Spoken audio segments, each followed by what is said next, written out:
À 42 ans, Emily Dequesne a appris être atteinte d'un cancer rare. Après le chamboulement du diagnostic est venue l'heure des traitements lourds.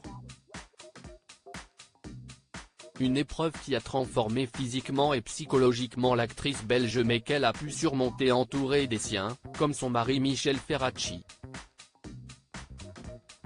Le monde d'Emily Dequesne a basculé il y a quelques mois.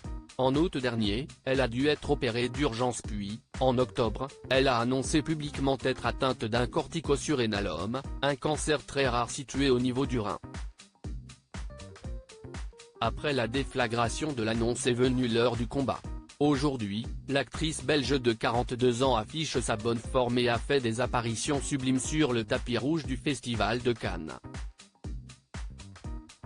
Dans sa bataille contre la maladie, l'héroïne de Rosetta a pu compter sur sa force mais aussi son entourage, même si elle n'a pas caché ses craintes.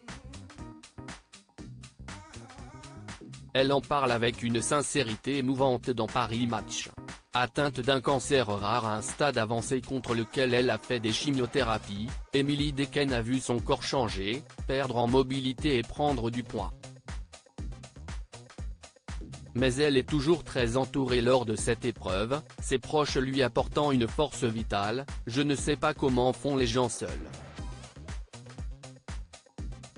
Je pense que c'est aussi ma chance d'avoir ma famille, mon mari. Au début, je redoutais de le perdre.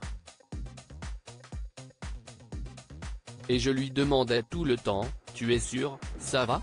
Tu m'aimes toujours? Il me répondait, mais tu es folle, tu es belle. Je n'ai jamais entendu cela que quand j'étais malade, confie-t-elle dans Paris Match. Son époux est Michel Ferracci, un acteur qui est à ses côtés depuis 2008 et qu'elle a épousé en 2014.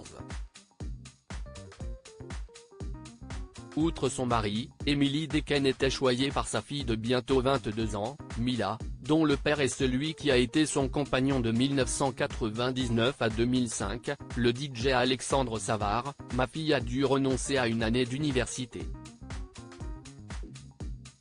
Elle a loupé la rentrée parce qu'elle était à Bruxelles à mes côtés quand j'étais hospitalisé là-bas.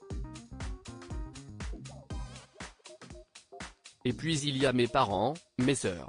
Autre force dans laquelle elle a puisé, la spiritualité. Elle a ainsi été accompagnée par une femme avec qui elle a travaillé sur ses chakras, pendant ses chimiothérapies notamment, et sur le rôle de la lumière. Elle reconnaît l'aspect un peu fou de cette méthode mais qu'importe, cela l'apaise et l'aide. Tout un processus qui lui a permis de retrouver le chemin des tournages qu'elle pensait devoir abandonner lorsqu'elle a appris être malade, travaillant avec José Dayan et Corinne Massiero pour la télévision. Par ailleurs, elle est à l'affiche du film Catastrophe Survivre de Frédéric Jardin. Un film d'action et de science-fiction tourné avant sa maladie et dans lequel elle se veut plus combative que jamais. Un rôle de composition qu'elle s'est montrée capable d'incarner à la perfection dans la vraie vie. Retrouvez l'intégralité de l'interview dans le magazine Paris Match du 6 juin 2025.